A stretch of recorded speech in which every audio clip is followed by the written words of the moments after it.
Hola, buenas tardes a todos. Buenas ¿Cómo tardes. estás, Martín? Buenas tardes. Hola, Delfi. Buenas Hola, tardes. vos. Buenas tardes. Bueno, perdón por la demora, pero pequeños detalles técnicos nos han demorado 5 minutos.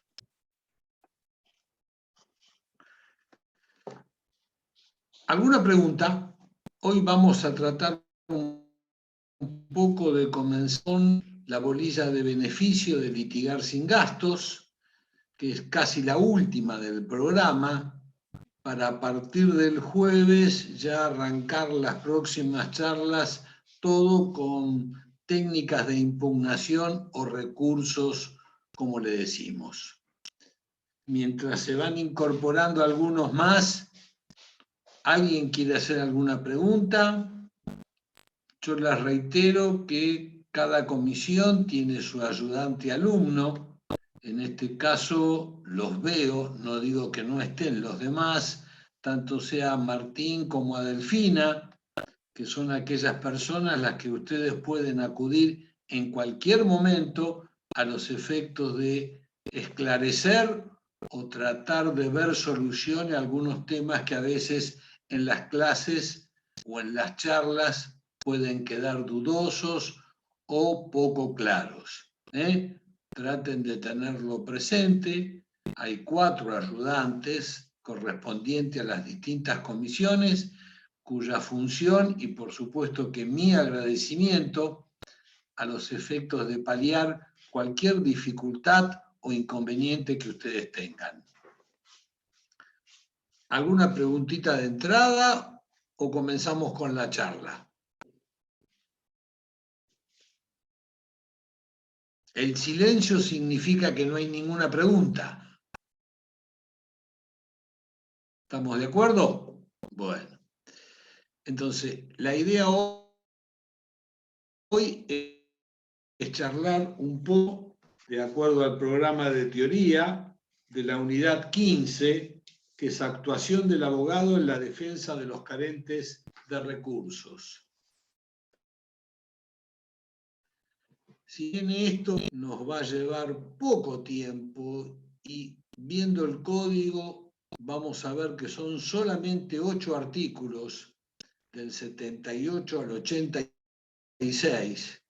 Esto no significa que no tenga una complejidad y tampoco significa que uno a veces lo puede dejar de lado porque generalmente puede ser tema de pregunta. Lo primero que tenemos que ver es que los carentes de recursos en ningún momento se está hablando de pobreza, sino son aquellas personas, aquellos conciudadanos que por distintas dificultades pueden atravesar algún impedimento económico y a los efectos de paliar, subsanar, igualar las dificultades o de diferencias económicas, el sistema procesal nos da una herramienta para aquellos que tengan impedimento económico,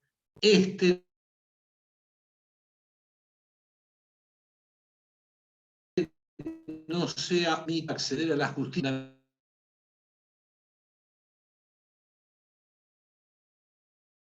mentalmente de acuerdo al artículo 10. Entonces, Perdón, es un instrumento doctor, que puede ser... no sé si es mi red, pero se va cortando. ¿Soy yo sola? Es como que hay muchas pausas, quizás es la red de mi casa. Sí, se corta, a mí me pasa lo mismo. Gracias. Yo de acá ¿Se corta? Se corta, se Hola, ¿se corta? Sí, Bueno, de acá me marca que tengo señal completa. No sé. sí, se está cortando, ¿no? ¿Qué Ahí más se cortó de decir? vuelta. Ahí se Sí, cortó de quedó vuelta. congelado. Martín, ¿cómo? Yo escucho bien. Hola. Sí, se está cortando, Alfonso. A ver. Bueno. Solo de mi señal está bien. Esperemos que dure por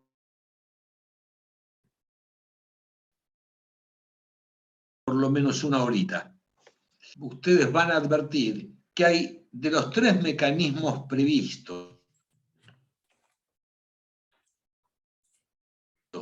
para que los carentes de alimento de acceder a la justicia. Recuerden que cuando nosotros hablamos de la bolilla 5, 6 y hablamos de demanda, sabemos que hay requisitos formales, requisitos impositivos. Cuando hablamos de los requisitos impositivos, sabemos que hay que pagar una tasa de justicia, una contribución a la tasa de justicia, que hay determinados procedimientos que tienen un costo, que los peritos tienen un... Es decir, hay una serie de erogaciones que tiene que efectuar la persona que accede a la justicia. Estos sistemas de los que vamos a hablar ahora, ¿qué es lo que tiende? A paliar, a dejar sin efectos esas diferencias, al no impedir que la falta de un determinado importe sea un óbice para no acceder a la justicia. Entonces, la idea de esta bolilla es mostrarles que existe dentro de nuestro código y en otra bibliografía más que vamos a citar, la posibilidad de acceder a la justicia aún careciendo del dinero que sería necesario para las erogaciones, gastos y costos del proceso. Y yo les decía que leyendo el programa, ya en el punto primero, ustedes van a ver que hay 2 mecanismos que ya conocemos. Uno, cuando vimos Ministerio Público, dentro del Ministerio Público, el defensor oficial, habíamos citado, el Ministerio Público está dividido en 3 áreas, una de ellas es la Defensoría, y justamente la obligación fundamental, la tarea que tiene la Defensoría es que defender gratuitamente a todas aquellas personas que requieran sus servicios. Y esto no es solo en materia penal, porque como en aquel momento lo habíamos recordado, la defensa penal es obligatoria, también lo es obligatoria para aquellas personas que carecieren de recursos. Una vía que ya conocemos. La segunda, dentro del Colegio de Abogados, el consultorio jurídico gratuito. Cuando vieron la parte de abogado, la parte de la ley del abogado, existen dentro de las instituciones obligatorias que tiene que haber en todo colegio, es el consultorio jurídico gratuito. Cuando uno se recibe y uno presta los distintos juramentos, uno también acepta defender a los carentes de recursos. Esto se hace mediante un procedimiento que la gente va al colegio de abogados, solicita la atención por la carencia de recursos, el colegio hace un sorteo y oportunamente a cada uno de los colegas le va comunicando la obligatoriedad en base a ese juramento de atender a las distintas personas. Siempre estamos pensando aquellas que carezcan de recursos. Es decir, no es que cualquiera puede ir al consultorio jurídico gratuito. Cualquiera que carezca de recursos. Y la tercera vía, por lo menos de estas que estamos conociendo, es la que prevé nuestro Código de Procedimientos Civil y Comerciales a partir del artículo 78, que es la que un poquito vamos a desarrollar hoy. Por supuesto que este material, al igual que todo el material de recursos que vamos a empezar a ver el jueves, ya está subido en el campus, y tanto uno como otro tiene ampliamente descrito todo lo necesario para que este punto sea perfectamente conocido y aprobado por ustedes. Entonces, no solo lo que se habla en clase, sino también hay un material subido en el campus, que será esta bolilla, o que se corresponderá a partir del jueves a la bolilla recursos, para que ustedes, ante cualquier duda, puedan acceder y solucionar la misma. ¿Estamos? Acá, como en la gran mayoría de los puntos máximos de esta segunda parte, no solo nos tenemos que ayudar por lo que dice el docente, por lo que podamos leer, ampliar, conocer de cualquier bibliografía, sino que el código resulta imprescindible para todos los puntos, o casi todos los puntos de la segunda parte. El código resulta imprescindible. En el examen que vamos a tener dentro de unos días, uno puede olvidarse de una teoría, puede olvidarse de una posición jurídica, pero lo que no se va a aceptar es que uno se olvide de lo que dice el código. El código hay que leerlo y bastante. Recuerden lo del chanchito que hablamos en nuestros primeros encuentros. El artículo 78, que sería donde comienza nuestro código, habla fundamentalmente de aquellas personas que carecieren de recursos. No establece y deja sujeto a criterio judicial qué es la carencia de recursos. Pero no estamos hablando de un indigente,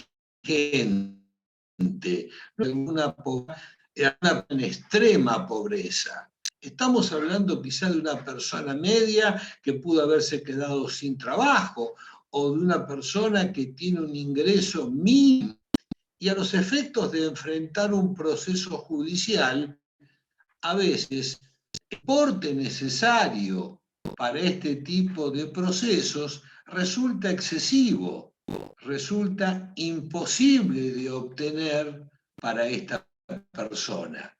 Por eso digo, no veamos este tema como para aquel que sea indigente, sino cualquier persona que por momentos puede atravesar una dificultad económica y o teniendo su pequeña casa o un ingreso mínimo, no puede afrontar los gastos de un proceso. ¿Qué hace nuestro código? Prevé esta posibilidad, entonces iguala o evita que esa desigualdad económica pueda ser un impedimento para el acceso a la justicia. El beneficio de litigar sin gastos, que es esta tercera vía que estamos hablando, establece fundamentalmente que esta petición, y estoy pensando y leyendo el 78, puede hacerse en cualquier estado del proceso. Por supuesto que lo ideal es aquel que va a iniciar un proceso, la petición la haga conjuntamente con ese comienzo del proceso. Al mismo tiempo, o hasta podría hacerla antes, como una petición previa para poder iniciar el proceso. ¿Por qué? Lo que no tiene esta petición es retroactividad. Es decir, si yo inicio un proceso y no pago la tasa de justicia, evidentemente el juez puede no proveerme, no actuar. Y si yo después lo consigo, al no ser retroactivo, no alcanza los actos cumplidos. pero esto no implica que yo deba hacerlo antes o al comienzo. El código establece que la puedo hacer en cualquier estado del proceso, reitero, pero no es retroactivo. Y tanto, por supuesto, lo puede hacer el actor como lo puede hacer el demandado. No es que esta carencia de recursos solo beneficia al actor. El demandado quizá para su defensa también necesite, o el demandado piensa reconvenir. Recordemos las posiciones que puede tomar el demandado una vez que recibe la demanda, que son 5. Una de ellas es reconvenir. Entonces ahí necesita obtener este beneficio, ya vamos a ver cuál es, a los efectos de poder legítimamente ejercer su defensa dentro del proceso. Sigamos. El 79, yo estoy siguiendo el código y haciendo las acotaciones que crea más necesaria, vuelvo a reiterar, más allá del material subido en el campus y más allá del material o lectura que ustedes pueden acceder de cualquier bibliografía. El 79, al establecer la necesidad de esta petición, hay que fundarla en la necesidad de iniciar un proceso. Es decir, esta petición no es autónoma. Yo pido el beneficio de litigar sin gastos porque tengo ganas, porque quiero hacerlo. No, tengo que justificar que voy a hacer este pedido a los efectos de poder iniciar una demanda contra fulano de tal o describir los hechos que oportunamente van a ser motivo para que este beneficio me alcance. ¿Estamos? 79. En el 79, segunda parte, y acá ya entramos a un problema probatorio, establece cuáles son los requisitos, los elementos que yo, como peticionario, necesito demostrar, acreditar, acompañar, hacer valer para que esta petición oportunamente pueda ser favorablemente acogida por el órgano jurisdiccional. Y acá nos establece que debo acompañar como mínimo la declaración de 3 testigos. Entonces, frente a una pregunta, ¿cómo se acredita la carencia de recursos a los efectos de obtener el beneficio de litigar sin gastos? 79, segunda parte. Por 3 testigos o 2 testigos y prueba documental.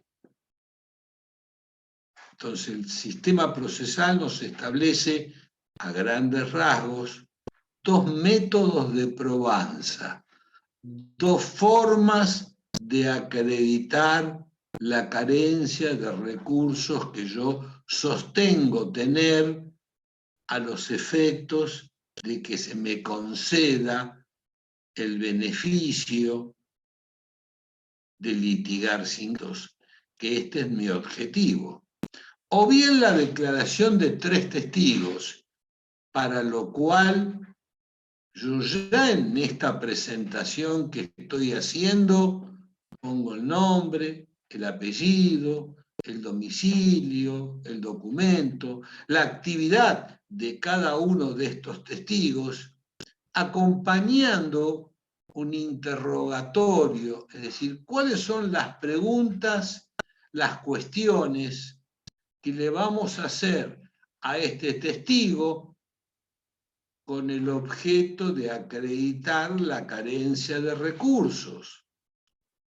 reitero, esta petición solo tiene por objeto acreditar la carencia de recursos a los efectos de obtener el beneficio de litigar sin gastos. Nada tiene que ver con el proceso principal, con el accidente de tránsito, con lo que fuere.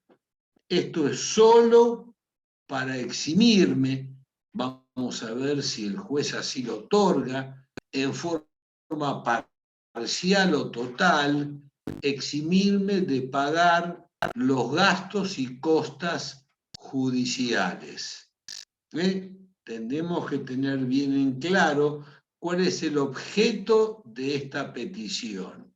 Eximirme parcial o totalmente de abonar, de erogar, de gastar los gastos judiciales que son necesarios para el inicio y prosecución de un proceso judicial.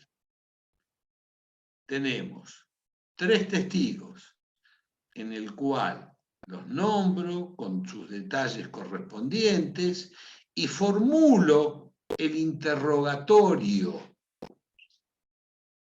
por las generales de la ley, para que diga el testigo si sabe y le consta que Alfonso Basso carece de recursos, para que diga el testigo si sabe y le consta que no tengo auto, que no tengo bienes de fortuna, que me encuentro desocupado, que no tengo ningún tipo de ingreso, etcétera, etcétera. Es decir, todas preguntas, todas cuestiones van a ser puestas en este interrogatorio con el objeto que este testigo, al igual que los otros 2, respondan con respecto a la carencia o no de bienes para acreditar mi imposibilidad de afrontar los gastos. Acá hagan una pausa, no se apuren a pensar, esto entonces es muy fácil, consigo 3 amigos y en todos los procesos voy a tribunales, mis 3 amigos van a decir y yo me eximo de pagar. No, esperen, estamos yendo por parte. Esto es lo que puede hacer el que peticiona el beneficio. Después vamos a ver cómo actúa la contraparte y después vamos a ver cómo resuelve el juez. Esto es simplemente el comienzo de la petición. Sabemos que existe la posibilidad jurídica a los efectos de paliar las diferencias económicas y con el objeto de cumplir el artículo 18 de la Constitución Nacional, la debida defensa en juicio y que las diferencias económicas no impidan que uno ejerza su derecho. Entonces, una forma de probanza, 3 testigos. La otra forma de probanza, que también lo dice el 79, segunda parte, con 2 testigos y prueba documental. Es decir, yo puedo acompañar 2 testigos y acompaño mi recibo de jubilación, mi recibo de sueldo, mi certificado de discapacidad, lo que fuere.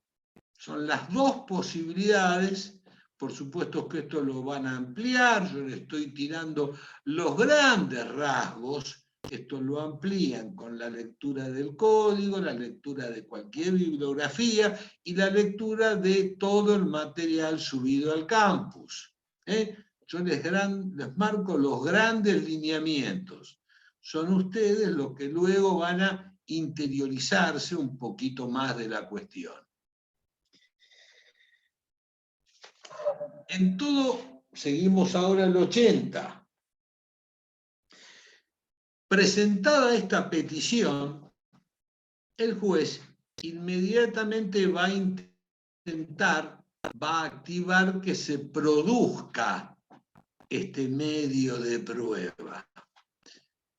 Cuando hablamos de prueba, sabemos que todo proceso, como mínimo, tiene 3 etapas, aunque ya se habla de una 4ª etapa, introducción, probatoria, sentencia o resolutiva y recursiva, que sería la de apelación. Y todos sabemos que en la etapa probatoria es esa etapa en donde el juez, habiendo recibido las versiones de las partes, fija las distintas audiencias, fija los distintos oficios, constataciones, peritos, para que esas pruebas se produzcan. Una cosa es ofrecer un medio de prueba, otra cosa es producir un medio de prueba. Esto tiene que ver con nuestra materia, en donde no solo se busca que el alumno empiece a comprender qué es un proceso, sino también a manejar terminología, a manejar determinados vocablos que representan determinadas ideas. Ofrecer es una cosa, producir es otra cosa. Entonces el juez acá efectiviza la producción de la prueba. En este caso será la citación de estas personas que hemos ofrecido como testigos, o la producción de alguna prueba documental que se haya acompañado para ver su veracidad o no, contación contraria. Es decir, acá empieza un poco la bilateralidad del proceso. La petición es unilateral. Una vez que uno la hace, al momento de ofrecerse la prueba y de producirse esta, o bien producida esta, el juez, antes de resolver, le va a dar traslado a la otra parte. Antes de resolver, antes de decir si está bien o está mal, que se le conceda o que no se le conceda el beneficio, que se le conceda en forma total o que se le conceda en forma parcial, antes de resolver, el juez le va a dar traslado a la contraparte. Mientras esto ocurra, se le va a conceder un beneficio provisorio. Es decir, una vez que yo hago la petición y mientras no se sustancie y mientras no se resuelva esta cuestión, ¿el peticionario no puede hacer nada? Sí, porque el juez le va a conceder, hasta que lo resuelva, hasta que se sustancie, un beneficio provisorio, a medida o en favor de que el proceso avance y no se detenga. Producida la prueba, y estamos hablando de la prueba que refiere siempre a la petición del beneficio de litigar sin gastos, no a la cuestión de fondo del proceso principal. Acá nos estamos circunscribiendo únicamente a lo que refiere a la petición motivo de hoy charla. Entonces, mientras esta se sustancia, hay un beneficio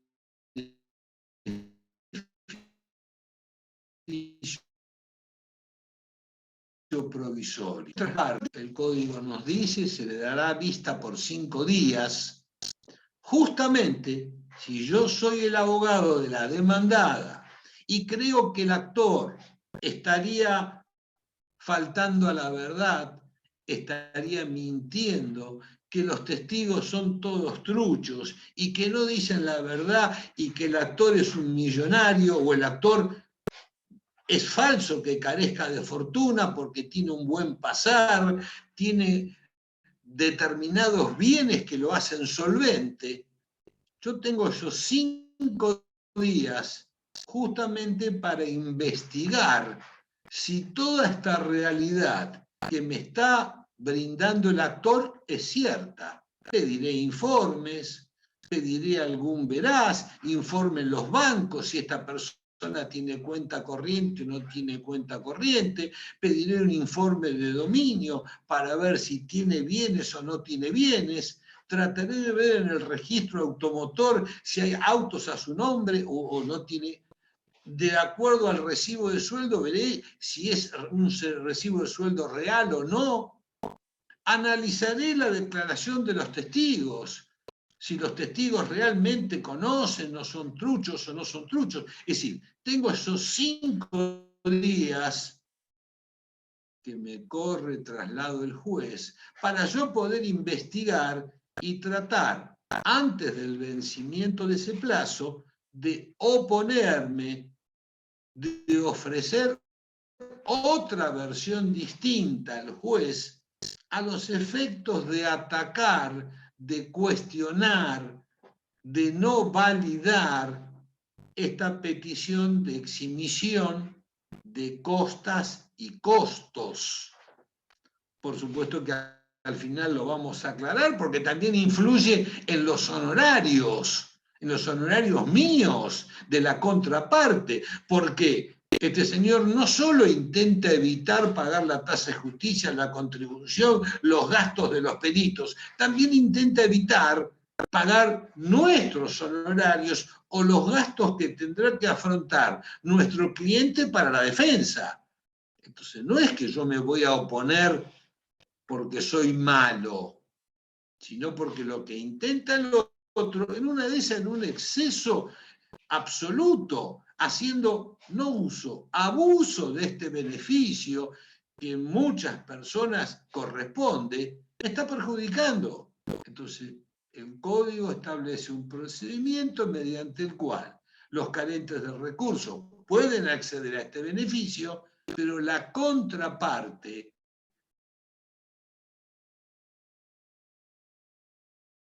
y ya saben,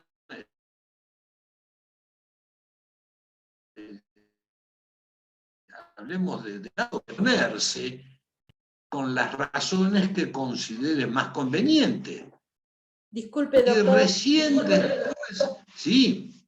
¿Puede repetir porque Hola. se cortó? A ver. Ahí donde decía que Ana en María, 5 días la contraparte podría oponer. Ahí se me cortó. ¿Puede repetir? Repito. Lo que no te entiendo bien, ¿qué necesitas que repita? No tengo problema. Hubo una parte que usted estaba comentando que hay 5 días para que la contraparte, a mí me sale que la banda ancha es baja suya, la contraparte puede oponerse con respecto a lo que está pidiendo el actor. Vale. Esos 5 días son justamente para eso.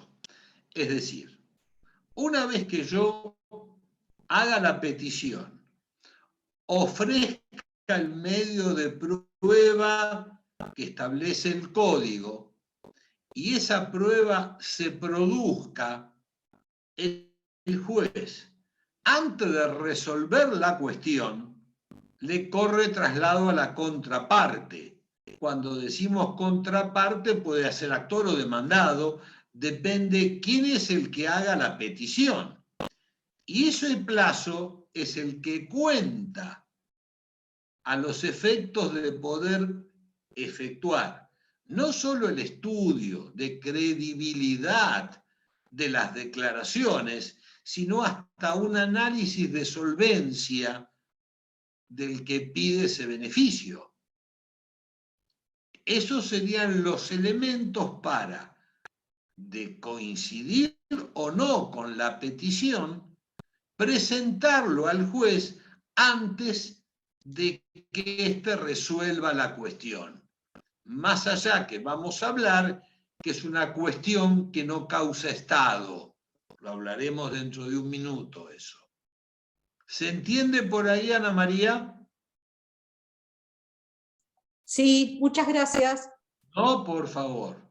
Entonces, estamos pensando en el beneficio de litigar sin gasto. una de las preguntas que puede hacerse el alumno, es decir, si yo cuento con el Colegio de Abogados o cuento con el defensor oficial, ¿por qué tengo que ir a verlo a Martín Ugalde o a Delfina Reta para que me hagan este beneficio? Bueno, porque uno puede recurrir a un abogado de su confianza o de su conocimiento y depositar la confianza en él y no quizá caer en el defensor oficial o caer en uno que te puede sortear el colegio de abogados y vos no lo conozcas. Esta es una elección.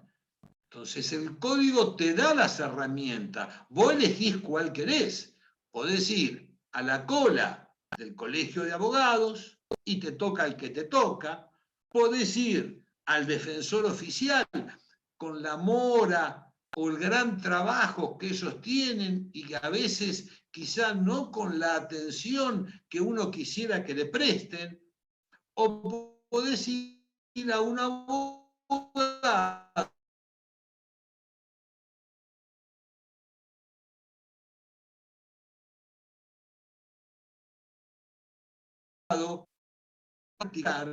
uno lo atiende, pero no va a poner los gastos de su bolsillo. Entonces, a los efectos de paliar esta diferencia y que uno pueda elegir el profesional, existe el beneficio de litigar sin gastos. ¿Está? Sigamos avanzando un poquito. Entonces, una vez que el juez le corre vista, traslado, conocimiento, y esta parte o la contraparte se opone o no, el juez medituará si los elementos con que han sido motivos de oposición son válidos. Cuando vimos prueba y dijimos valoración de la prueba, sabemos que nuestro código fundamentalmente es la sana crítica, el sistema de valoración de la prueba. Es el mismo sistema que va a usar el juez, en este caso de valorar, tanto sea las pruebas ofrecidas por el peticionario o la oposición o silencio guardado por la contraparte. Y ahí pasa a resolver, concediendo o no concediendo el beneficio.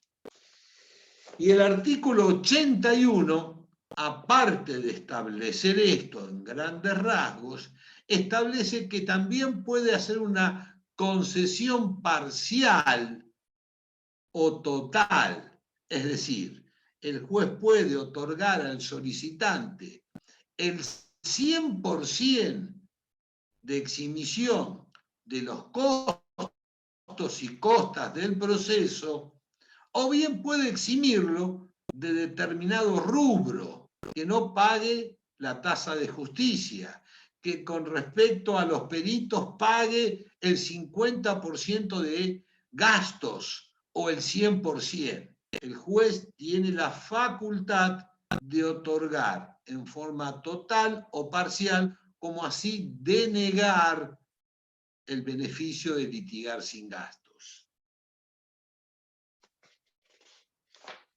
Por supuesto que, acá viene la parte si es recurrible. Esto tiene que ver con lo que vamos a ver la charla que viene. Simplemente para aclarar. Cuando nosotros hablamos de recursos, estamos hablando de la falibilidad humana. Ya sabemos que todas las resoluciones judiciales están dictadas por órganos judiciales que están compuestos por personas. Y las personas se pueden equivocar. Es más, se equivocan. Entonces, frente a una resolución judicial que es la única forma que tienen de expresarse los órganos. Ustedes ya saben que las resoluciones judiciales son de 4 tipos. Esto ya lo habrán visto en la bolilla correspondiente. Providencia simple, y las otras 3 comienzan con la palabra sentencia. Homologatoria, ¿recuerdan? Sentencia definitiva. Bueno, entonces, en estos casos, si la resolución del juez que concede o no concede, que la concede en forma parcial o en forma total, alguna de las partes cree que esa resolución es errónea, aparecen los recursos. Es decir, la forma de impugnar que tiene la parte una resolución judicial y que ésta sea revisada, revocada, anulada, confirmada por un órgano distinto y superior al que la dictó. De este punto nos vamos a dedicar la charla que viene. Simplemente lo quería aclarar a los efectos de que entender perfectamente lo que establece el código. Cuando la resolución de que rechaza el beneficio es apelable y por qué, la que lo concede si es apelable y de qué forma. Lo charlamos mejor cuando ya hablemos de recursos. Simplemente un recuerdo de ello. El 82 habla de que la concesión del beneficio no causa estado. Esto lo vamos a ver en algunos otros puntos, se ve del programa, en donde nosotros decimos que las resoluciones judiciales no causan estado. Por supuesto que esto es excepcional. El 99,9% de las resoluciones causan estado. Significa esto, que una vez que queden firmes y las resoluciones judiciales quedan firmes cuando no es apelada dentro del plazo de ley o cuando se agota la vía recursiva. Vuelvo. ¿Cuándo una resolución judicial queda firme? Cuando nadie la cuestiona dentro del plazo de ley. Normalmente son 5 días. Hay excepciones. O cuando esa resolución agotó la vía recursiva, al solo efecto de recordar. De primera instancia se fue a Cámara, de Cámara se fue a la Suprema, de la Suprema se fue a la Corte, y se agotó la vía recursiva, por lo menos en el orden nacional, que es lo válido y lo positivo. Entonces, una resolución judicial queda firme cuando nadie la cuestiona o cuando se agotó la vía recursiva. El 99% de las resoluciones queda firme ahí. Y firme significa que es irrevocable, es decir, que no se puede cambiar. Ahora bien, la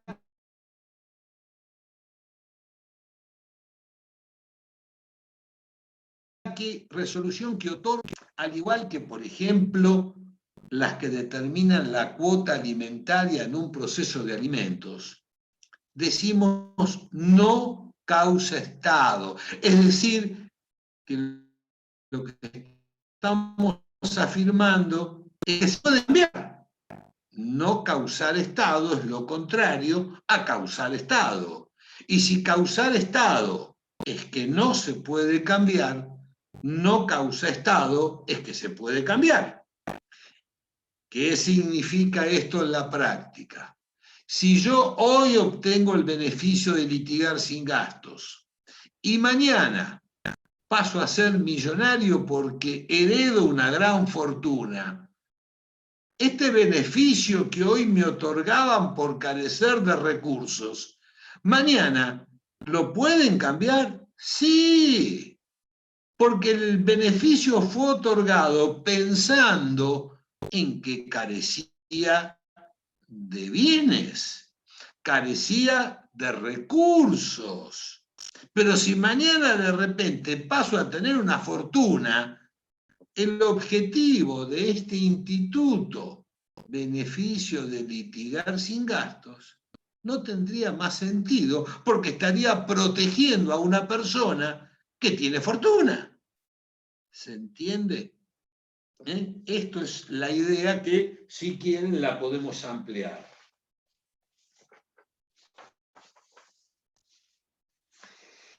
El 83 habla de algo que ya les dije, del beneficio provisional, es decir, aquel que se otorga mientras el juez no resuelve la cuestión de fondo, mientras tramita el proceso de otorgamiento y a los efectos de no demorar o de no perjudicar al solicitante, y hasta tanto éste se conceda o no, se le otorga un previsional o provisorio.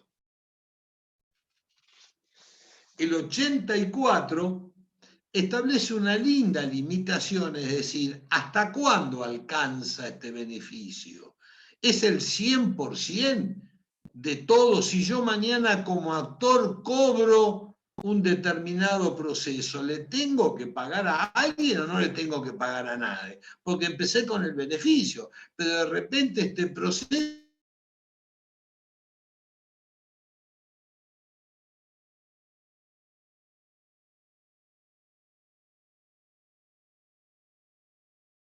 me hizo ganar una pisarlo en el 84.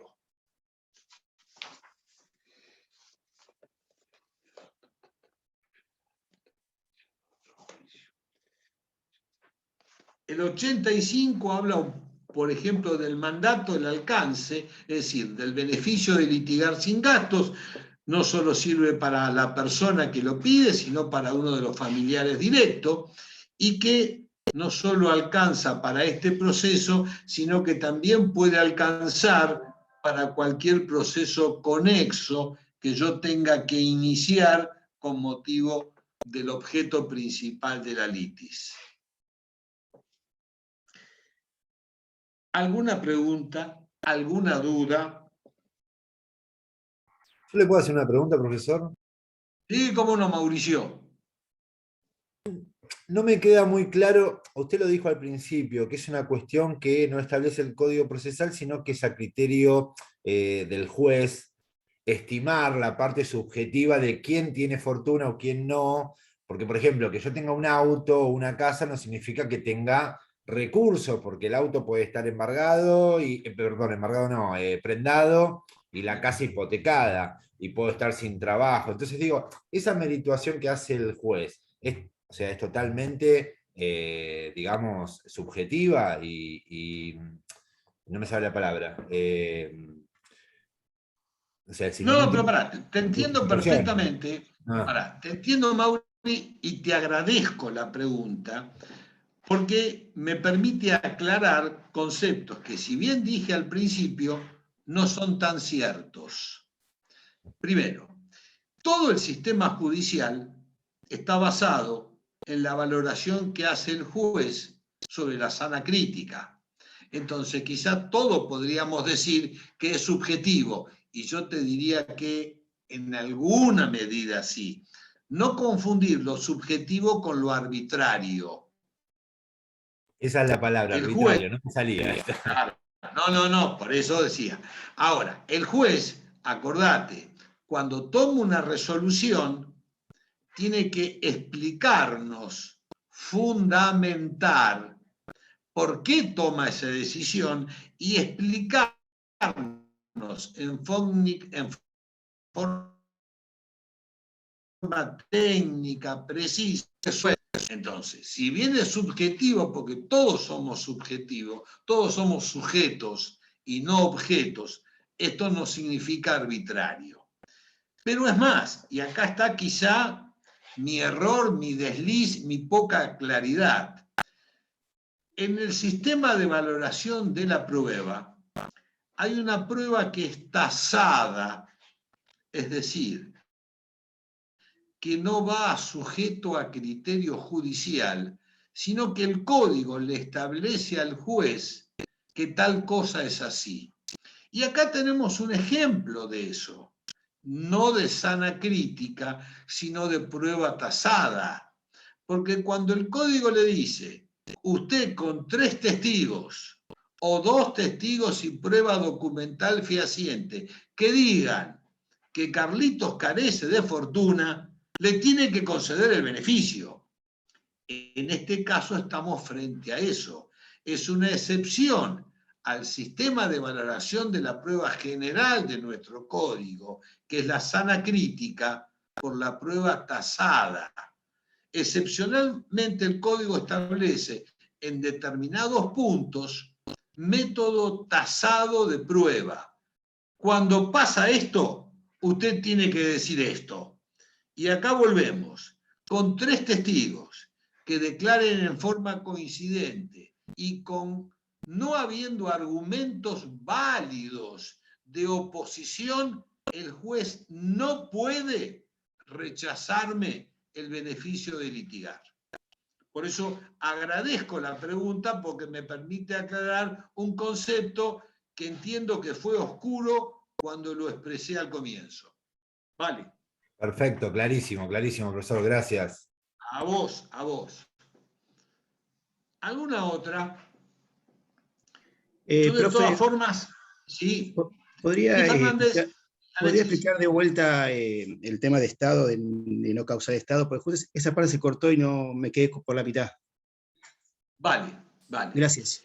A ver, en nuestro sistema procesal, la gran mayoría de las resoluciones judiciales, una vez firme, no pueden cambiarse. Nosotros decimos son irrevocables. A eso le decimos que causa Estado. La mayoría de las resoluciones judiciales. ¿Y cuándo una resolución judicial queda firme? Cuando dentro de un plazo X nadie se quejó o cuando agotó la vía recursiva. Fue a la Cámara, fue a la Suprema, fue a la Corte, todos le dijeron que no. Entonces, ahí decimos que una resolución queda firme y en términos generales causa Estado. Es decir, a vos te condenan al pago de 1 millón de pesos. Si dentro de los 5 días nadie se quejó, la sentencia queda firme. Si fuiste a la Cámara, y de la Cámara fuiste a la Suprema, y de la Suprema fuiste a la Corte, y todos te dijeron, tenés que pagar un palo, esa sentencia queda firme. Y causa Estado. No se puede cambiar más. Pero hay resoluciones, excepciones a esta regla. Una de las excepciones, por ejemplo, es la condena de pago de alimentos. Es decir, lo condenan al padre o a la madre, porque la obligación alimentaria es de los padres, al pago de una cuota X en favor del hijo. Ahora bien, cuando se establece eso, el padre quizá era un gerente general de una internacional que cobraba $10.000 por mes. Pero a los 2 años al tipo lo echan del laburo. Entonces, se torna de cumplimiento imposible el pago de los $2.000 por mes de alimento porque cambió el Estado. En esos casos, y a su vez, estás en la resolución que te otorga o no el beneficio, tiene las mismas reglas, no causa Estado. Porque si cambian, por supuesto que esto tiene que ser a petición de parte y demostrado. Si cambian las circunstancias que motivaron la resolución A, El tipo, como un poco nos decía hace un rato Mauricio, si bien tiene un auto, el auto lo tiene no solo casi destruido, sino que lo tiene embargado. La casa tiene una hipoteca y la hipoteca la dejó de pagar y lo están ejecutando. Pero a los 5 años, este hombre cambió de fortuna y tiene hasta un yate. La tarjeta de crédito consume 800.000 pesos por mes. Cambió el Estado. ¿Puedo cambiar que este beneficio le sea revocado? Sí.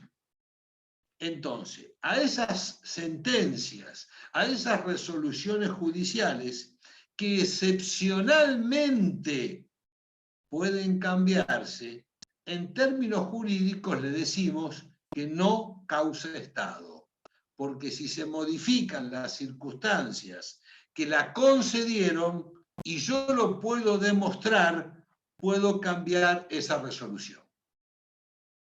¿Queda mejor así, Alexis? Perfecto, gracias. Vale. Bueno, yo un poquito ya me despido.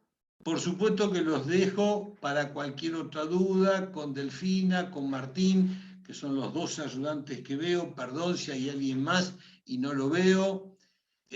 Hasta el jueves que viene, siempre a las 18:30 horas, arrancamos con recursos. Recursos es un tema bastante largo, bastante problemático, bastante conflictivo. Yo intenté que estas charlas pudieran ser presencial. Sé que hubo un chequeo en algunos por parte de los ayudantes y bueno, nadie quería ir a clase.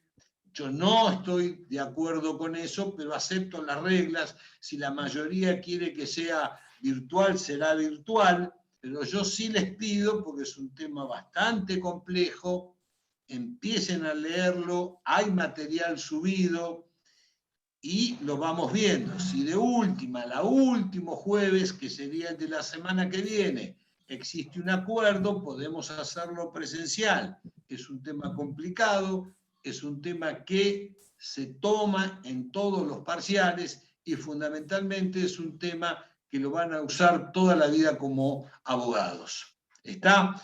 Cualquier duda, yo los dejo con Martín y con Delfina y con Martín, y nos vemos el jueves que viene. Que tengan buenas tardes a todos y gracias por la atención. Hasta luego. Gracias. Delfi, Martín, Gracias. los dejo Gracias, para cualquier Alfonso. duda. Hasta luego. Gracias.